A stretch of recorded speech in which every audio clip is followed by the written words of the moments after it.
Hey there, how y'all doing? So this is Data coming at you today from my back patio, having finished up that 100-mile stretch of the Ice Age Trail last week. I thought I'd do a quick post-hike, post-trail review of kind of what worked and what didn't work for me and what my next hiking plans are. Um, Overall, I think the trip was a success. It was great meeting a triple crowner. Greg and Wild was great company for a couple of days. But I have a lot of reflections. I intended it to be a hike of the IAT, but also a shakedown hike in a way of some changes I made. So I thought I'd share that with you in case you're interested, and also for my own reflection. I switched out the tent to that Durston X Mid Pro 1. That worked very well. By the time I pitched it 2 or 3 times on trail, it was actually really easy to pitch. It went up in maybe 5 minutes. It wasn't as small as I thought it would be on the inside. I had plenty of room, and I think that's what I'm going to hike with for a while now.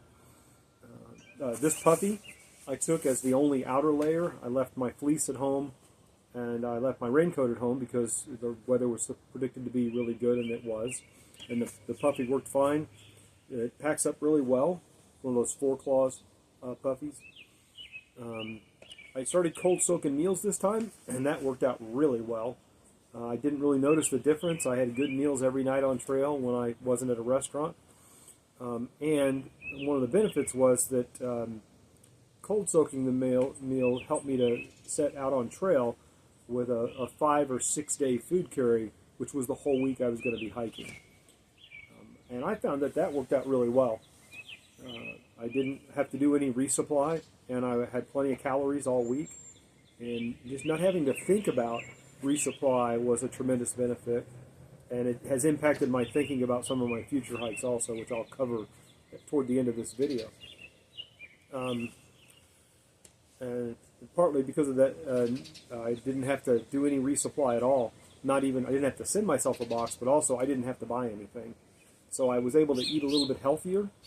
So I checked my blood sugar all week, and my blood sugar was down well under 100, which is honestly better than it is when I'm at home. So, I don't know. Trail life is oddly healthier for me this time than life at home was, because I was careful with what I packed out and what I ate. I bought a solid stick of sunblock. I hadn't anticipated how much the prairie hiking and the road walks were going to be out in full sun. And it was hot toward the end, but most of the time it wasn't so much hot as it was just really sunny. So I bought a solid stick sunblock partway through, and I had never used one of those before, and that worked out well.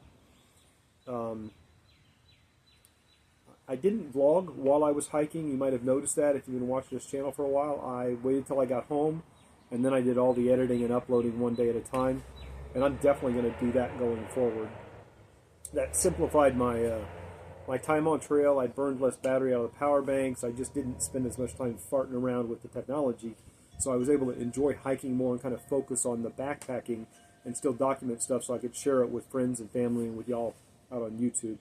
And so going forward, you can probably count on that. That if I vlog from trail, it'll still be I'll hike for a week, and if I have a 0 day, then I'll post some videos. But I may well hike for a week or two in the future and wait till I'm completely done to bother to upload things.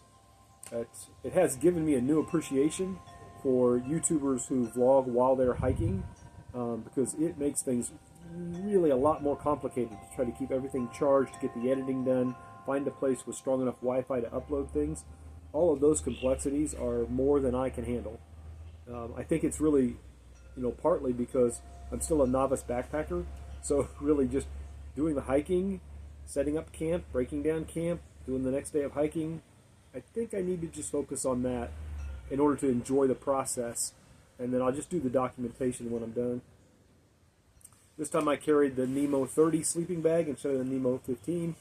It got down into the upper 30s or lower 40s a couple of times, but the Neo 30 was a fine choice. I hiked in my Speedgoat 6s instead of boots. It was my first time wearing the Speedgoat 6s. They worked just as well as Speedgoat 5s did last year, so I'm back to hiking in Speedgoat 6s from now on. My camp setup, that is setting up camp when I got there, went pretty well. And my tent organization still needs a little bit of work, but at least thinking about that made my hiking experience better. Just trying to be a little more organized about what I'm doing when I set up the camp. I took a new air pump this time that had a light in it, and that worked. It was better than the little ultralight pump that I had from Alpine Blow, which that worked, but it used up a lot of my power bank to power it, and it didn't blow my air pad up very well. So I used a little flex tail air pump again this time, and it worked really quickly, and I'm going to do that from now on. And then I took two 10,000 milliamp Nicor power banks, and that worked fine for what I was doing. And so I'll be doing that in the future. So then what do I need to modify? I have so much stuff, I wrote it out, as you can tell. My sleeping pad, I took a narrower sleeping pad than the REI one I had last time, and because I wanted more room in the tent, because the tent footprint was smaller, but I don't think I need it. So I'm going to go back to the slightly wider one because it's more comfortable on my banged up shoulder when I roll over at night. The doormat that I have cut out, that's out of 6mm poly from my greenhouse, I cut it out too long, like the full length of the Durston, so like 6 feet long. I'm going to cut that in half or maybe less than that, because I just don't need a pad that is that long, I found. I've decided this time I think I'm going to try to swap out that 8-inch foam Outdoor Vitals pad that I put underneath the sleeping pad to keep it from sliding around for a more traditional closed cell foam, wavy, cushiony one. Just because it's the new one is foldable, not rollable. And so the rolling thing tended to be a problem. My roll sticking out the back of my pack would get caught on lower-lying branches and bushes beside me, so it just didn't work well. So I'm going to cut down the size of the poly sheet that I put as doormat, and I'm going to use this foldable cushion for underneath my air pad at night and to sit on during the day, because they'll fold up and fit into the pack a little bit cleaner, I think. I hope. At least that's the idea for the next time. On my hair, I'm a dude with a lot of hair, and I tried using a buff for when it was hot to cover the back of my neck and a ball cap, and that just did not work. It kept the back of my neck covered, but it was just hot on the days when it got up into the mid-70s and didn't allow enough airflow. So I'm going to try a Sunday afternoon hat that's called an Ultra Sun Hat or something. It has a little flap on the back that covers the back of your neck, and see how that works this time. I'm going to leave the Swift cap ball cap style thing at home, and I'm going to take my smaller buff as a sweatband and not my larger one. I learned a lot about how the Ice Age Trail differs from the Appalachian Trail, and I'll cover some of that a little bit later, but they differ in some very significant ways. The Ice Age Trail is easier in terms of elevation and hiking difficulty and technical aspects, but it's more difficult in terms of logistics and road walks and things like that, and I'll cover that a little bit more later. But planning for the two is a very different exercise, and I know that now, so it was helpful to hike a different kind of a trail. I still need to work on the organization inside the tent. It got a little bit better this time and was helpful, but to the degree, so I'm like halfway there to how I want my life organized inside my tent, and it was a benefit, so I just have to keep working on that. Packing up my camp in the morning, for some reason, still takes me a lot longer than it seems like it should. I just don't really have a process for everything going back in the same place every time in a certain order. So it's kind of inefficient. It just takes me too long. So I'm going to do some work on that on the next hike, which I'll talk about here in just a minute. And then, because I'm able to vlog only a week or two at a time without vlogging, I'm just videoing everything, I can just leave it on my phone. My phone has enough storage for that because I got a big SD card I put inside the phone, micro SD. So I'm not going to carry the SD card this time because I'm going to wait till I get home to save all the videos. I think that should be enough. So for my overall reflections, though, on hiking the Ice Age Trail, I'd say it's good to think of the Ice Age Trail as a young trail, and by that I mean, it's a good trail to learn on. So if you're a novice hiker and you really want to learn how to backcountry backpack and hike in a primitive fashion without a lot of support, it's a great place to learn because the trail isn't all that technical or all that hard. The elevation changes are minimal compared to other hard trails. There aren't a lot of developed services for through hikers or multi-day hikers, but there are a lot of really good people along the trail in Wisconsin who really like the Ice Age Trail coming through their communities. So you can find support through the Ice Age Trail Alliance or through their Trail Angel network. And while there aren't like a lot of formal shuttles, and I didn't see any hostels advertised anywhere, there are plenty of places to camp and plenty of hotels to stay in, and lodges and cabins and things like that. Wisconsin is a very outdoorsy community, so there are a lot of bicyclists and hunters and canoers and day hikers, and a lot of people have hiked large segments of the Ice Age Trail, so there's a lot of sort of interpersonal kind of support from people on the trail, and a lot of really good advice. But that's part of what makes it a very different trail from the Ice Age Trail. So it takes a different approach toward planning and thinking about support options. There aren't as many, but they're more personal, but they are there. You just have to be kind of sociable and friendly, and you can't just call somebody up off a list and say, "Come pick me up, I'll pay you $20." That's not really how the Ice Age Trail works. It's still a very friendly trail in that way, and I really did like that. I met a lot of really, really groovy people all over the trail. There is a lot of road walking. So the Ice Age Trail is 1,100 or 1,200 miles, and something like 800 or slightly less than that of it are actually trails, and the other 600 plus of it are road walks. The road walks, they're nice roads. A lot of them are along little country roads, so it's very scenic. You walk through some really beautiful farms and countryside and prairie landscapes, but they're road walks. So they can be hard on your feet. The pavement is hot. It is hard. Sometimes there's a great shoulder. Sometimes there isn't. Sometimes drivers move over for you. Sometimes they don't. I didn't mind that part, but as I said on some of my videos, it's partly because I grew up out in the country in Indiana, so I walked to school on those kind of country roads when I was a kid for most of my life. If you're not used to walking on little country roads, you might practice where you live, or you might be careful the first time out.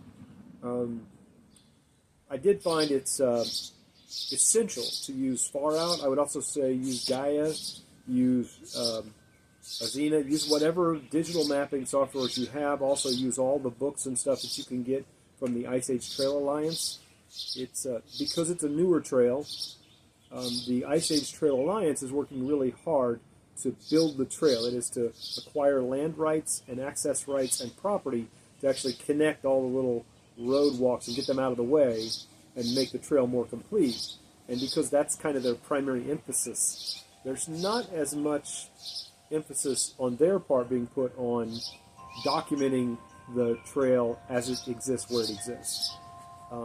They do a nice job of building trails once they get rights to hike those areas and build those trails. Those are really nice. But documentation on Far Out or other places is thin. So it's again, as I said before, it's a young trail. And so it presents a great opportunity for anybody who's a remotely experienced, or even like me, a novice hiker. If you do go out there and hike and you're using Far Out, document it. Add comments, add observations, especially about things like water sources, safety concerns, those kinds of things. When I met with the folks from the Ice Age Alliance, it's one of the things I suggested they do, like hire an intern to say, well, that bird's got a lot to say, doesn't it? I have a whole bunch of birds in my backyard this year for some reason. It's very nice, but... So the folks at the Ice Age Trail Alliance, when I suggested they find an intern to document the water sources, sort of, winked at me and said, we're trying to build the trail. So since you're out there anyway and you know Far Out, It'd be nice if hikers did some of that, and I think they were right. So I think from the Appalachian Trail, the Ice Age Trail provides hikers with a chance to really contribute to the establishment of what is one of the youngest national scenic trails in the country. So, go hike some of it if you want to, and if you do, if you see something that needs a comment, stop and make a comment there on Far Out, or make a vlog, even if you're a novice like me, and try to share information with people about it. Because taken as a whole, when it's done, probably within our lifetimes, it'll be a really nice trail that is, frankly, a lot easier to hike than the Appalachian Trail is. They're almost opposite ends of the difficulty spectrum between the two. One of the other big differences, though, is on the Ice Age Trail, you will hike solo a lot more than the Appalachian Trail. Now, some folks may like that, some folks don't. Myself, I've always enjoyed hiking solo and just meeting somebody every couple of days at camp. That's what happened to me on the Ice Age Trail, and I really did enjoy it. The couple of days that I got to hike with Greg in Wild were great, but he and I hiked separately for much of a couple of those days. And so I don't really hike for the social aspect of the hostels and the trail community, the hanging out at the campfire with 15 people sharing stories. I know some people do, and I think that's great. I'm just not that into that myself. So I like the solo aspect of it, but if you're going hiking for that communal aspect, like you see on videos of the Appalachian Trail or even the CDT and the PCT, you're probably not going to find that on the IAT. You're going to spend a lot of time hiking alone. And if you don't want that experience, or if you're not comfortable with your skill set yet, then maybe that's a reason to reconsider hiking the Ice Age Trail. Again, except as a training hike, it's a really great trail to learn how to backpack on, though. And I have some news about the sort of impact it had on my thinking about my own hiking plans for the rest of the summer, but that's going to come up in my next video. And because there's a couple of different wrinkles to that, and I'm trying to keep my videos a little bit shorter than they have been in the past. So for now, this is Data off trail for a little while, saying I hope you're having a good day, and happy trails to each of you.